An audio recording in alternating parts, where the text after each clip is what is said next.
We'll start the programme off with the finish of the young bird racing season, because it's a known fact that the molt is a very important part of pigeon racing, isn't it? Without doubt, it is a 365-day of the year, and directly at the end of the young bird season, you may switch off in the racing field, but you must, or we do anyway, continue to give the birds the care that they're entitled to get that molt for next year.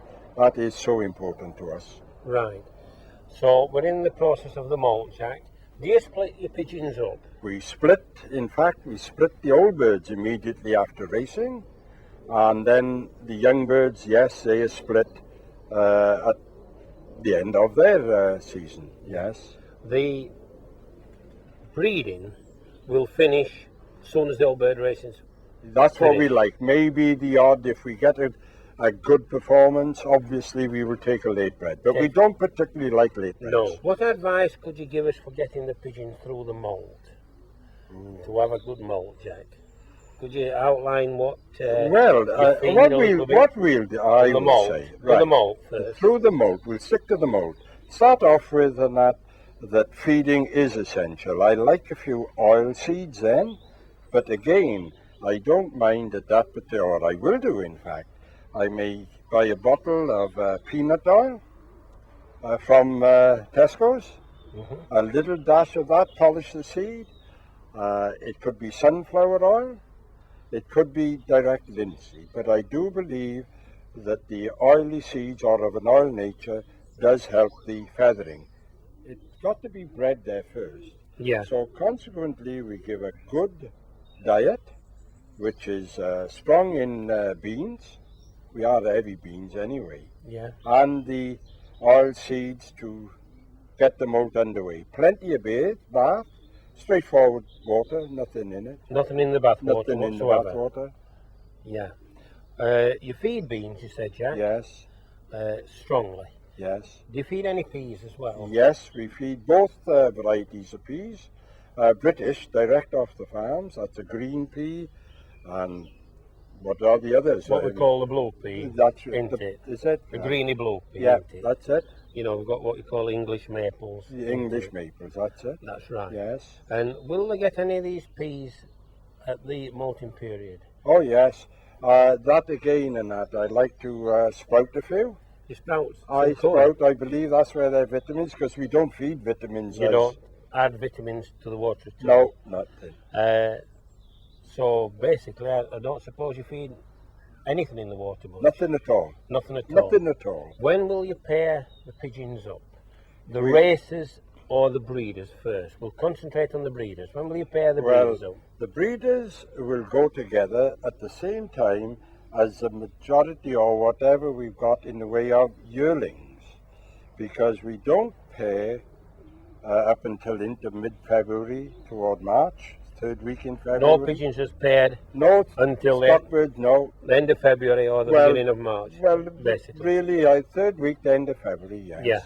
And the stockbird's eggs are hopefully floated under the yearling team. Under the yearlings. We don't like to breed unless very specific, unless the race team has been tested.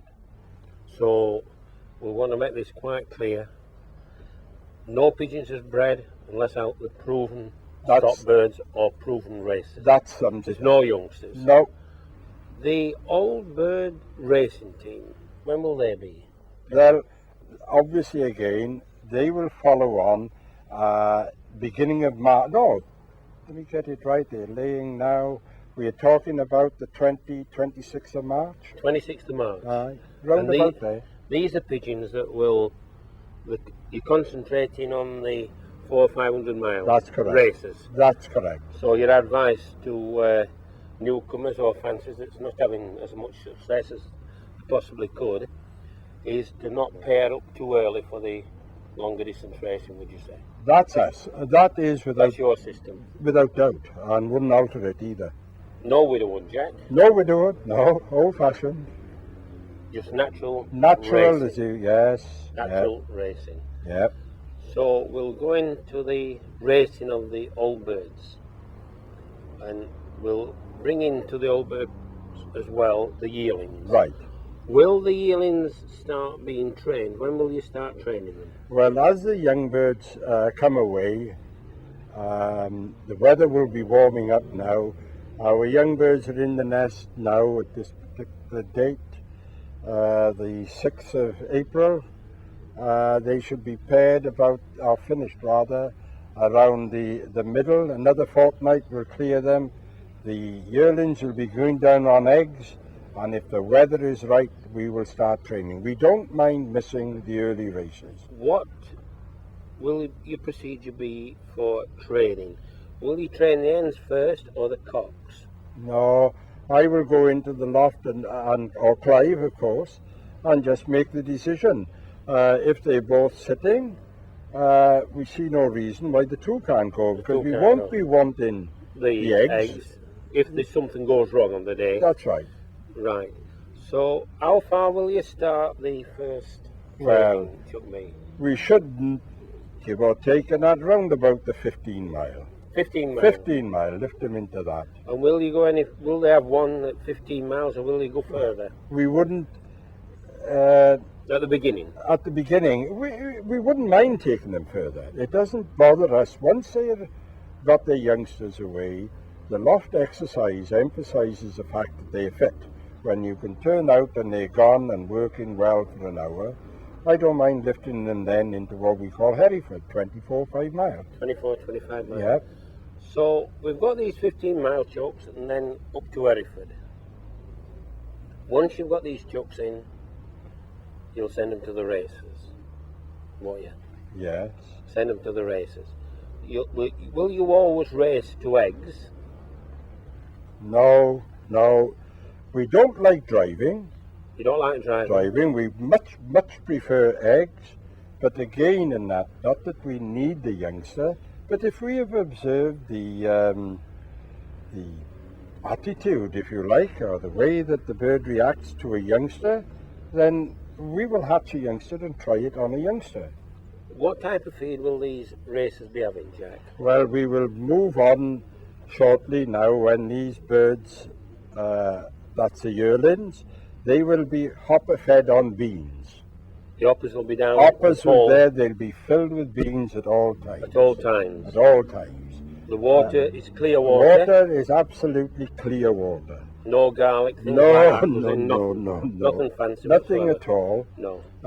Then morning and evening, they will get a quantity as decided by whoever's feeding, whether it be Clive or I, a mixture of peas, little maize, little wheat. That sums it up. But that's an additive to the additive to standing the beans. Standing order, yeah. Standing beans. And what sort of exercise do you give these racers, Jack? Well, they're out twice per day. They're out twice a day? Wait now, that's now. In fact, in that they will do an hour morning and an hour night. This is in mid-April, coming up to mid-April. Right. Little later than that, when they are sitting, I've had the good fortune with my retirement to get the hens out, which I think is important. So in point of fact, there would be 3 periods of exercise. Cocks normally in the morning. Yes. And again, cocks normally in the evening, but the hens will also have a good fly midday. During the day.